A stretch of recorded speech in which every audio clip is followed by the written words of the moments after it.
इस चैप्टर को समझने के लिए आपको कंसेप्ट क्लियर होना चाहिए कि ग्राफ कैसे बनाना है, उसका एरिया कैसे निकालना है। ग्राफ कैसे बनाना है ये मुझे नहीं लगता आपको सिखाने की जरूरत है, आप सभी को आता होगा। एक बार मैं एरिया कैसे निकालते हैं, शेडेड एरिया कैसे निकालते हैं, उसको मैं एक बार डिस्कस करना चाहता हूं ताकि अगर कोई कंफ्यूजन हो तो हम क्लियर कर लें, ठीक है। और दूसरी उसमें ये बात है, शेडेड एरिया की ट्रिक्स भी समझेंगे, कंसेप्ट भी समझेंगे। कई जगह हमारा कंसेप्ट काम, ट्रिक्स काम नहीं आती तो फिर उस जगह हम क्या काम में लेंगे, कंसेप्ट काम में लेंगे, ठीक है। तो इसको समझने के लिए हम एक एग्जांपल ले रहे हैं, जैसे इजीली कोई भी 3x + 2y < 6। आपको दो बातें हमेशा ध्यान रखनी है। पहली बात, आपको <> साइन आपको हमेशा मिलेगा या इक्वल साइन हमेशा मिलेगा। सबसे पहला काम, इसको इनइक्वालिटीज को किस में कन्वर्ट करना जरूरी है, ग्राफ के लिए इक्वेशंस में कन्वर्ट करना जरूरी है। तो इसको कैसे कन्वर्ट कर लेंगे, आपको कुछ नहीं करना, इसको इक्वलिटी में कन्वर्ट करना, < 6 करना है, ठीक है। दूसरी बात, किसी भी ग्राफ को ड्रॉ करने के लिए आप लोगों ने 11th क्लास में पढ़ा होगा 2 पॉइंट्स की रिक्वायरमेंट है, मिनिमम। मैंने बोला मिनिमम, आपका 2 से ज्यादा पॉइंट्स निकाले जैसे 10th या 9th क्लास में निकालोगे चल जाएंगे, लेकिन ग्राफ को ड्रॉ करने के लिए मिनिमम 2 पॉइंट्स की रिक्वायरमेंट होती है। तो 2 पॉइंट्स के कोऑर्डिनेट कैसे होते हैं, x, y की फॉर्म में होते हैं, तो हम x, y की वैल्यू निकालेंगे, ठीक है। यहां भी ध्यान रखना, मिनिमम 2 पॉइंट्स की रिक्वायरमेंट है। आप x की वैल्यू कुछ भी रखिए, एक्चुअली ये रिलेशनशिप है ना x और y में, आप x की वैल्यू कुछ भी रखिए, आपको y की वैल्यू मिल जाएगी। लेकिन हम इजी करने के लिए ट्रिक क्या लगाते हैं, एक बार x को 0 रखेंगे और एक बार y को 0। क्या, एक बार x को 0 एक बार y को 0। x को 0 रखने से क्या होगा, 0 × 3 ये गायब, y की वैल्यू सीधी कितनी आ गई आपके पास, 3 आ गई।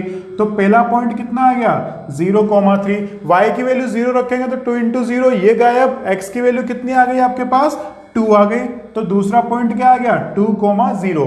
अगर आपके पास 0, x 0, y 0 रखने से सिंगल पॉइंट मिल रहा है तो फिर कंसेप्ट पे आ जाओ, आप कुछ भी पुट कीजिए। जैसे सपोज करो आप यहां पर पुट करते हैं 8 पुट कर दीजिए, तो 8 3 जा 24, उधर जाएगा तो कहीं ना कहीं y की कुछ ना कुछ वैल्यू आएगी, या y की वैल्यू पुट कर दीजिए। लेकिन ट्रिक क्या होती है, अगर हमें इजी करना है तो एक बार x की वैल्यू 0 रख दो, एक बार y की वैल्यू 0 रख दो, 2 डिफरेंट पॉइंट मिल जाने चाहिए। अगर 2 डिफरेंट पॉइंट नहीं मिल रहे, सिंगल पॉइंट आता है, तो एक बार 0 रख दो, एक बार 1 रख दीजिए, ठीक है। तो दो बातें हमेशा ध्यान रखनी है आपको। पहली बात, इनइक्वालिटीज को इक्वल में रिप्रेजेंट करना जरूरी है। एग्जाम में ड्रॉ करने के लिए आप इनइक्वालिटीज के ग्राफ नहीं बना सकते, आपको इक्वल लेना पड़ेगा। क्यों, क्योंकि तभी पॉइंट्स की कैलकुलेशन करेंगे। हम इनइक्वालिटीज के आंसर नहीं निकाल सकते, इसीलिए तो हम ग्राफ बना रहे हैं, ठीक है। तो हमने ग्राफ बनाने के लिए क्या करा, इक्वलिटी में कन्वर्ट किया, उसके बाद मिनिमम 2 पॉइंट्स की रिक्वायरमेंट होती है तो हमने 2 पॉइंट निकाले। अब हम इसको क्या करेंगे, ग्राफ पर प्लॉट करेंगे। तो मैं साइड में ग्राफ बना देता हूं, आप सब तक इसको नोट कर लीजिए। ओके, मैंने आपके सामने ग्राफ बना दिया। अब इन पॉइंट्स को हम किस पर प्लॉट करेंगे, ग्राफ पर प्लॉट करेंगे। तो पहला पॉइंट है 0 3। 0 3 का मतलब होता है x की वैल्यू कितनी है, 0, y की वैल्यू कितनी है, 3। तो x की वैल्यू 0 और y की वैल्यू 3, तो इन दोनों की टक्कर कहां पर होगी, इस जगह पर। तो इस जगह पर कौन सा पॉइंट बनेगा, 0,3। दूसरा पॉइंट है 2 0, तो x की वैल्यू 2, y की वैल्यू 0। तो x की वैल्यू 2, y की वैल्यू 1 2 3 होती तो ऊपर चढ़ते, लेकिन 0 है तो यहीं पर। तो ये दूसरा पॉइंट क्या बना आपके पास, 2 0। तो ये 2 पॉइंट बन गए। इन दोनों पॉइंट्स को, किसी भी लाइन को ड्रॉ करने के लिए जो मिनिमम पॉइंट्स की रिक्वायरमेंट होती है वो होती है 2। तो 2 पॉइंट्स को हम क्या कर लेंगे, ज्वाइन कर लेंगे। ऐसा मान के चलेगा कि ये स्ट्रेट लाइन है। तो कई बार ग्राफ पर स्ट्रेट, मतलब बोर्ड पर हमसे स्ट्रेट नहीं बनती, आप स्केल से बनाएंगे, स्ट्रेट लाइन है।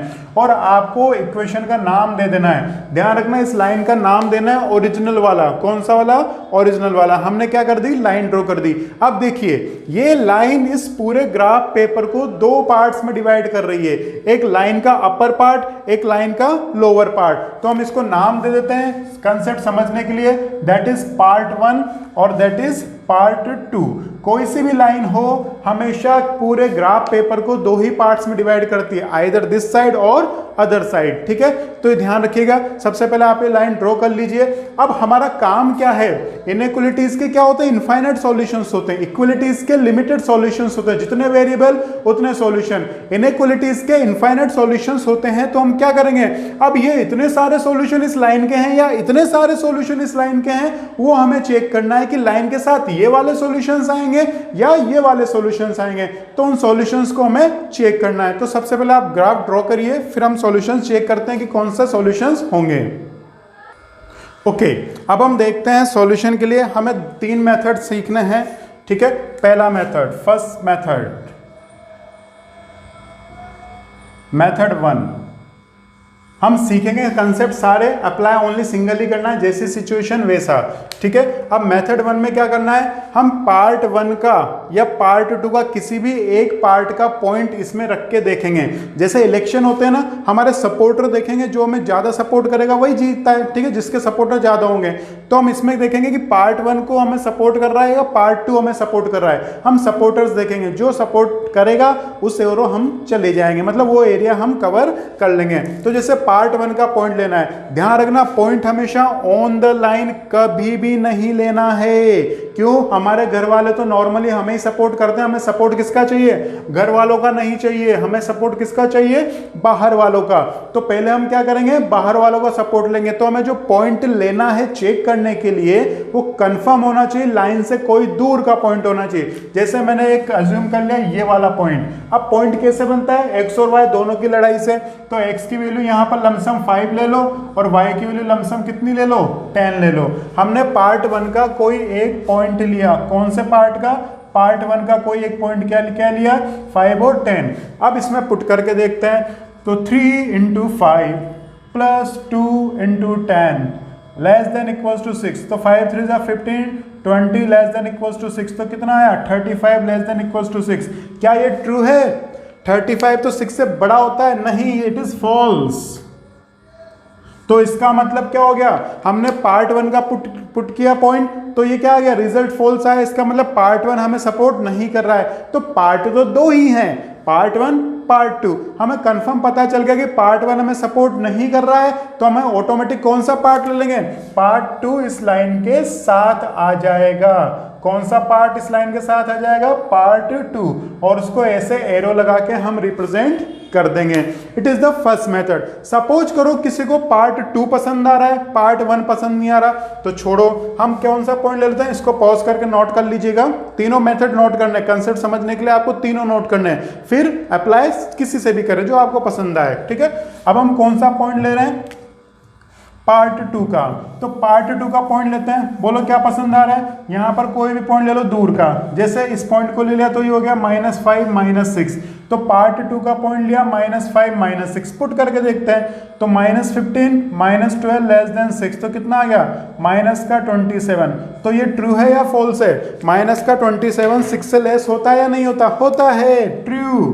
तो इसका मतलब क्या हुआ, हमारा ये इस एरिया का हमने पॉइंट लिया, वो इसको सपोर्ट कर रहा है, ट्रू मिल रहा है रिजल्ट। इसका मतलब हम क्या कर देंगे, इधर की तरफ ही एरोज बना देंगे या इधर की तरफ शेडेड कर देंगे। ठीक है, हम शेडेड इसलिए नहीं कर रहे हैं, आप लोगों ने 11th क्लास में इस तरह से शेडेड किया होगा। हम शेडेड इसलिए नहीं कर रहे हैं क्योंकि अभी हम सिंगल समझ रहे हैं, इसलिए कोई प्रॉब्लम नहीं। लेकिन जब क्वेश्चंस आएंगे तो मल्टीपल इनइक्वालिटीज आएंगी, तो वहां पर शेडेड करेंगे तो घिचपिच हो जाएगा, तो मैं एरो की ही हेल्प लेनी है। ठीक है, तो ये तो हुआ इसका कंसेप्ट, किसी भी एक पार्ट का पॉइंट पुट करना। ध्यान रखना लाइन से दूर पुट करना है, लाइन से काफी दूर, दूर दूर तक कोई नाता नहीं रहना चाहिए, इससे कोई रिलेशन नहीं रहना चाहिए। अब बारी आती है, इसको पॉज करके नोट कर लीजिए। ओके, अब बारी आती है हमारे सेकंड मेथड की। सेकंड मेथड में क्या है, देखो इन मेथड्स में हमें इन पॉइंट्स को कैलकुलेट करने के लिए थोड़ा सा दिमाग लगाना पड़ा कि अरे यार ये यहाँ टकरा रहा होगा, यहाँ टकरा रहा होगा, अज्यूम करने में थोड़ा सोचना पड़ा। लेकिन हमारे पास एक ऐसा पॉइंट है जो सोचने में बहुत ईजी है और वो बना बनाया रहता है, रेडीमेड मिलता है आपको। जैसे पॉइंट 0 मतलब ओ के कोऑर्डिनेट क्या होते हैं, 0 0 ओरिजिन होता है ना ये, और ये हर ग्राफ पेपर में बनाना जरूरी है। दूसरा ये क्लियरली डिफाइन होता है, आपको साफ साफ पता चलता है कि किस पार्ट में, साफ साफ दिख रहा है कि इधर की साइड है। तो हम क्या करेंगे, 0 0 इसमें पुट करते हैं। इसके बेनिफिट भी हैं, इसको सॉल्व करने के लिए दिमाग नहीं लगाना पड़ता। 3 × 0 0, 2 × 0 0, 0 + 0 2 0 नहीं 0, तो 0 लेस देन 6, और देखो एनालिसिस बहुत इजी है, ऑब्वियस सी बात है कि 0 6 से छोटा है, तो ये क्या हो जाएगा, ट्रू। तो ट्रू हो गया, इसका मतलब एरिया किधर आ गया, इस साइड आ गया, बस ठीक है। और नेक्स्ट मेथड क्या है, सारे साइन सेम होने चाहिए, लेस लेस मतलब पॉजिटिव पॉजिटिव पॉजिटिव, सारे साइन क्या होने चाहिए, पॉजिटिव पॉजिटिव पॉजिटिव। साइन कौन सा है, लेस का, तो एरिया नीचे चला जाएगा। अगर ग्रेटर का होता तो एरिया किधर चला जाएगा, ऊपर। अगर आपको जल्दी है ये नहीं निकालना है तो आप डायरेक्ट भी कर सकते हैं, लेकिन सबसे बेस्ट मेथड है आपका 0 0। लेकिन ये उन्हीं लाइन के लिए है जो लाइन 0 0 से पास नहीं होती है। अगर लाइन 0 0 से पास होगी तो आपको क्या करना है, कंसेप्ट पे चले जाना है, किसी भी एक साइड का पॉइंट लेना है और उसको पुट करना है। वापस सुनिए, कंसेप्ट तो क्या होता है, किसी भी एक पार्ट का पॉइंट पुट करके देखिए, अगर ट्रू आता है तो हमें उसी ओर चले जाना है, नहीं तो अदर साइड शेडेड कर देनी है। दूसरा ट्रिक क्या है, आप 0 0 लेंगे हमेशा, 0 0 से कैलकुलेशन बहुत ईजी होती है।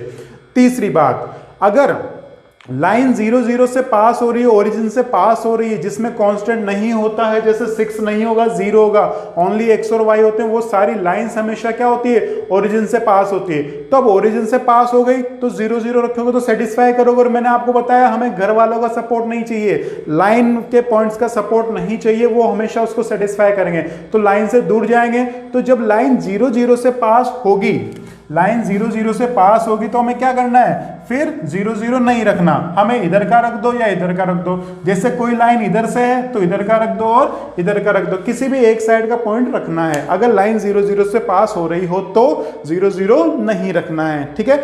आई थिंक ये क्लियर हुआ होगा। दूसरी लाइंस आपने 11th क्लास में पढ़ी ली है, पैरेलल लाइंस, उसको बताने की मैं जरूरत नहीं समझता है, आप 11th क्लास की बुक को एक बार रेफर कीजिए। पैरेलल लाइंस कौन सी होती है, मैं थोड़ा हिंट दे देता हूं। जिसमें x y और कांस्टेंट आता है वो तो सिंपल लाइंस होती हैं, कहीं भी जा सकती हैं। लेकिन parallel lines to the axis, उसकी एक पहचान होती है, क्या मैं शॉर्ट में बता देता हूं।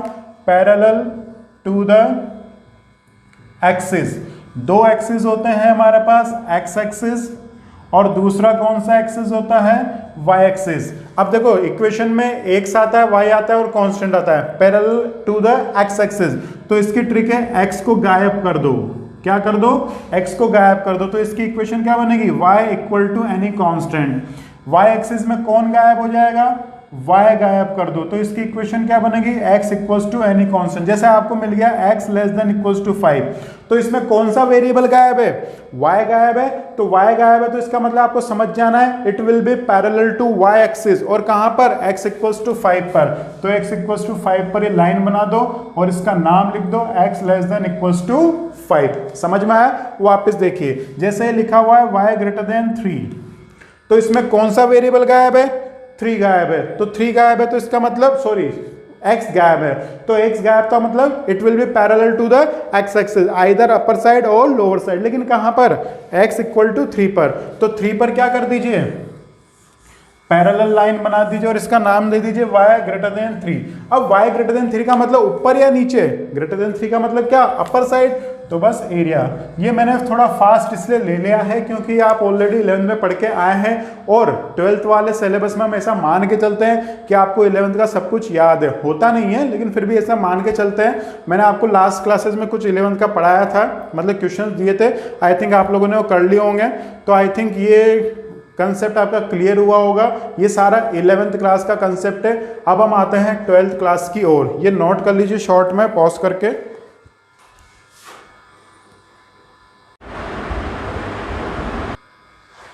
हेलो, चलिए अब हम स्टार्ट करते हैं इसके क्लास 12th के क्वेश्चन करना, क्लास 12th के क्वेश्चंस करना। हमने लिया है क्वेश्चन नंबर 2 एक्सरसाइज 12.1। क्वेश्चन जो आपको मिलेंगे 12th क्लास में 3 फॉर्मेशन में मिलेंगे। आपको मैं थ्योरी बता चुका हूँ ऑलरेडी कि आपके जो लीनियर प्रोग्रामिंग प्रॉब्लम्स होती हैं, जो भी आपके डेली लाइफ में या बिजनेस में प्रॉब्लम्स होती हैं, उसको हम फॉर्मुलेट करके इसमें कन्वर्ट कर लेते हैं, फॉर्मुलेशन। अब आपके फॉर्मुलेशन हट चुका है तो आई थिंक उसके क्वेश्चन नहीं आने वाले हैं। इसका भी कंफर्मेशन सीबीएसई के जो सैम्पल पेपर हैं उसके आने के बाद ही पता चलेगा। अगर जिस तरह से हम उस रूल को फॉलो करें कि फॉर्मुलेशन हट चुका है मैथमेटिकल, तो आपको ध्यान रखना आपको इस तरह से डायरेक्ट क्वेश्चन मिलेंगे। एक इस तरह से मिलेगा ऑब्जेक्टिव फंक्शन, इसको क्या बोलते हैं, ऑब्जेक्टिव फंक्शन। क्या बोलेंगे? Objective function. ऑब्जेक्टिव फंक्शन का मतलब हमारा जो मेन ऑब्जेक्ट रहता है, बिजनेस का जो भी मेन ऑब्जेक्ट रहता है, नॉर्मली क्या होता है? प्रॉफिट को मैक्सिमाइज करना, कॉस्ट को मिनिमाइज करना, लॉस को मिनिमाइज करना, सेल्स को मैक्सिमाइज करना। तो जो भी ऑब्जेक्टिव रहता है, अगर हम डायरेक्ट इनइक्वालिटीज की बात करें तो आपको यहाँ पर मिनिमम मिल सकता है या फिर मैक्सिमम मिल सकता है। दो ही ऑप्शंस होंगे, मिनिमाइज या फिर मैक्सिमाइज ऑफ जेड। और इस जेड को मैक्सिमाइज मिनिमाइज करने के लिए दो वेरिएबल्स होते हैं, एक्स और वाई। अब एक क्वेश्चन उसका भी देखेंगे जब डाउट्स क्लास, मतलब इसको नेक्स्ट क्वेश्चंस पे आएंगे तो फॉर्मुलेशन करना सीखेंगे। ऐसा नहीं कि हटा दिया तो नहीं सीखेंगे, हमें वो भी सीखना है, लेकिन पहले हम ये क्वेश्चन कर रहे हैं, ठीक है। अब देखिए, इस ऑब्जेक्टिव को फुलफिल करने के लिए, इस ऑब्जेक्टिव को ऑब्टेन करने के लिए हमारे पास कुछ रिस्ट्रिक्शंस होती हैं, कुछ कंडीशंस होती हैं। उसको कहा जाता है सब्जेक्ट टू कॉन्स्टेंट्स। मींस इस ऑब्जेक्टिव फंक्शन को फुलफिल करने के लिए, ऑब्टेन करने के लिए हमारे पास रिस्ट्रिक्शंस क्या है? ये 4 रिस्ट्रिक्शंस हैं। बेसिकली रिस्ट्रिक्शंस ये इनइक्वालिटीज होती हैं, एलपीपी, और ये जो दो होते हैं इनको बोलते हैं नॉन नेगेटिव रिलेशंस। क्या? Non negativity relations. Non negativity का मतलब देखो, x greater than equals to 0, इसका मतलब क्या हुआ? x की वैल्यू आइदर 0 होगी या 0 से ग्रेटर होगी, y की वैल्यू भी 0 होगी या 0 से ग्रेटर होगी। क्यों होगी? क्योंकि नॉर्मली ये जो एलपीपी सॉल्व होती है वो बिजनेस पर्पज में काम आती है। किस में काम आती है? बिजनेस पर्पज में। और बिजनेस में जब भी प्रोडक्ट बनाया जाता है, मिनिमम आप कितना बनाओगे? या तो 0 बनाओगे या 0 से ज्यादा, कभी भी नेगेटिव प्रोडक्ट तो आप बना ही नहीं सकते। तो ये नॉन नेगेटिविटी कंडीशन, जब भी हम इनइक्वालिटीज में जो लैंग्वेज वाले क्वेश्चन होते हैं उसको फॉर्मुलेट करते हैं, तो यूं मान के चलिए ये ऑफर में आते हैं दो free gift, x greater than 0, y greater than equals to 0। ये अभी हमारे एलपीपी है, ग्राफिकल सॉल्यूशन 2D, दो वेरिएबल्स के हैं। जब वेरिएबल्स ज्यादा हो जाते हैं तो हायर क्लासेस में पढ़ते हैं, उनको बोलते हैं सिंप्लेक्स मेथड, ठीक है। तो ग्राफ से सॉल्व नहीं हो पाते हैं। अब हम करते हैं, इनका ग्राफ बनाते हैं। मैं इनको समझ में आया, वापस रिपीट कर रहा हूं। क्वेश्चन का जो फॉर्मेट होता है वो आपके होता है 3, उसमें कौन कौन सा? Objective function, subject to constants और नॉन नेगेटिविटी रिलेशन। ये ऑलरेडी बने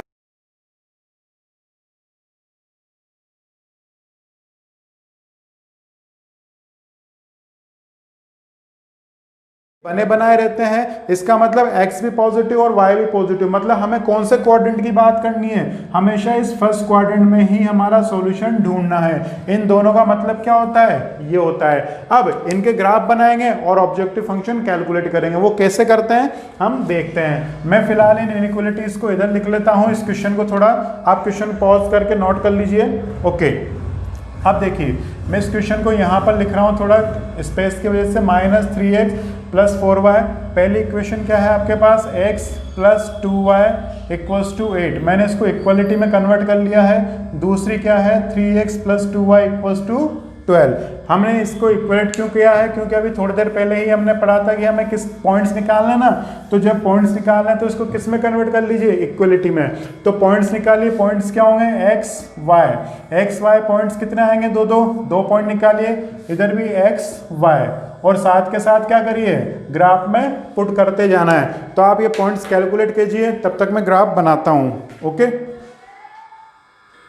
ओके, तो आप लोगों ने पॉइंट्स निकाल लिए होंगे आई थिंक।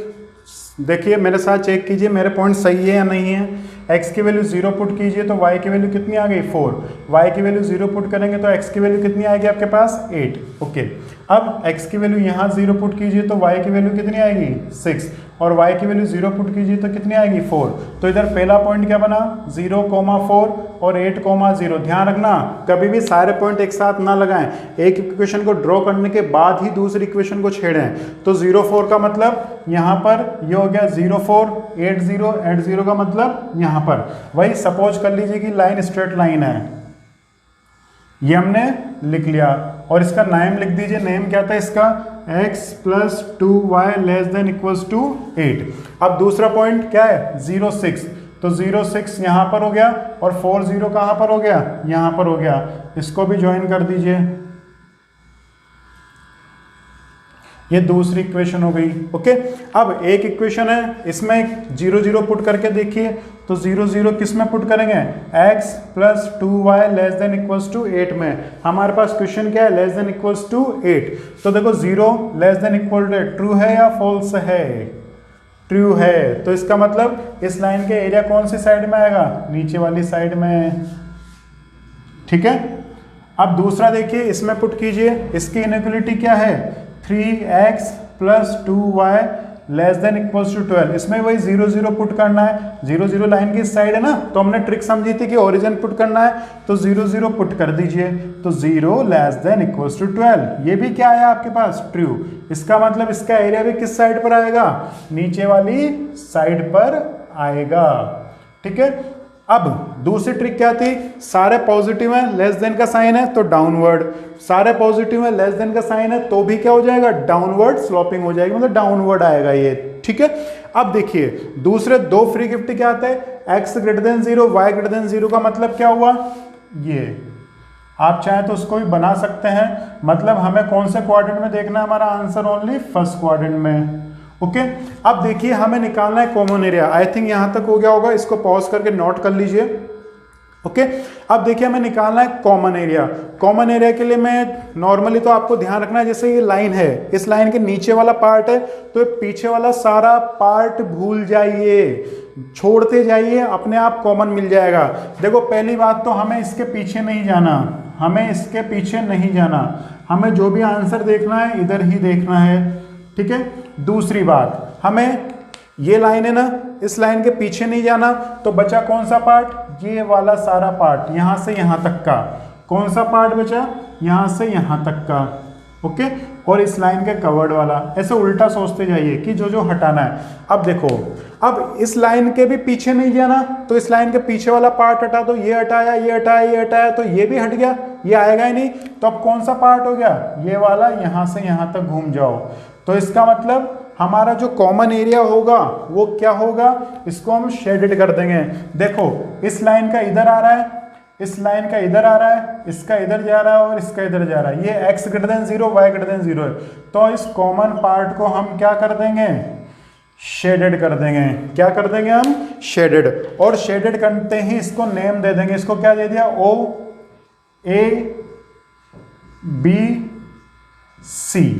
ठीक है, तो हमारा कॉमन एरिया क्या हो जाएगा, common area will be O A B C O, where O के कोऑर्डिनेट क्या है 0 0, A के कोऑर्डिनेट क्या है 4 0, B के कोऑर्डिनेट अभी हमें पता नहीं है, लगाने पड़ेंगे, और C के कोऑर्डिनेट क्या है 0 4।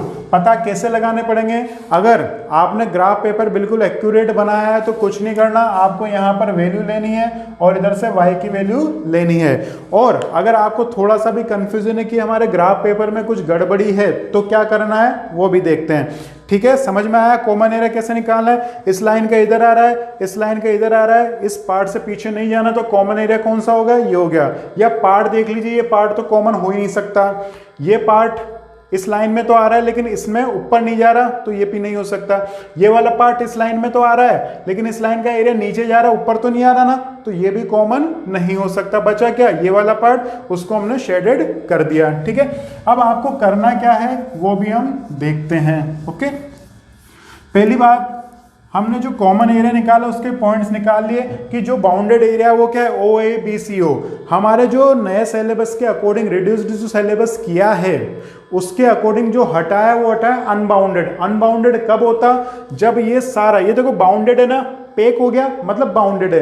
अनबाउंडेड का मतलब ये ओपन, अगर ये वाला कॉमन आ जाता तो अनबाउंडेड हो गया ना, ओपन टू इनफाइनाइट। ओके, तो वो वाले सारे क्वेश्चन हटा दिए हैं, उसमें बस एक टर्म और एक्स्ट्रा करनी पड़ती है सॉल्यूशन के लिए। यहां तक आ गया। अब देखो बी पॉइंट कैसे निकालना है। बी पॉइंट क्या था आपके पास, दोनों इक्वेशन का इंटरसेक्शन पॉइंट है ना, किसका, इसका और इसका। तो वही, अगर आपको थोड़ा भी डाउट है आपके ग्राफ में तो 10th क्लास वाला प्रोसेस अप्लाई कर लीजिए। 10th क्लास वाला प्रोसेस क्या था, इक्वेशन क्या थी आपके पास, इक्वेशन लिख लेता हूं मैंने मिटा दी है। पहली क्या थी, x + 2y = 8, वो तो लिख रही है। दूसरी इक्वेशन क्या थी, 3x + 2y = 12। इन दोनों इक्वेशंस को सॉल्व कर लीजिए, माइनस माइनस माइनस, ये कटा, -2x कितना बचा, -4। तो x की वैल्यू कितनी आ गई 2, x की वैल्यू यहाँ रख दीजिए, 2 + 2y = 8, तो 2y = 6, तो y की वैल्यू कितनी आ गई 3, तो x की वैल्यू 2, y की वैल्यू 3, इसका मतलब पॉइंट क्या बना 2 3। तो इस पॉइंट के कोऑर्डिनेट क्या आ गए 2,3। अगर आपने ग्राफ परफेक्ट बनाया है तो कोई प्रॉब्लम नहीं होगी, लेकिन अगर आपने ग्राफ परफेक्ट नहीं बनाया है, थोड़ा भी डाउट है, तो एग्जाम में रिस्क नहीं लेना है। जिन लाइंस का कट पॉइंट है उसको 10th क्लास वाला मेथड से सॉल्व करके x की वैल्यू और y की वैल्यू निकाल लो, तो जो x की और y की वैल्यू होगी वही हमारा पॉइंट की वैल्यू होगी। तो b पॉइंट का एनालिसिस कितना आ गया, कोऑर्डिनेट्स क्या आ गए 2,3। ठीक है, आई थिंक ये क्लियर हुआ होगा।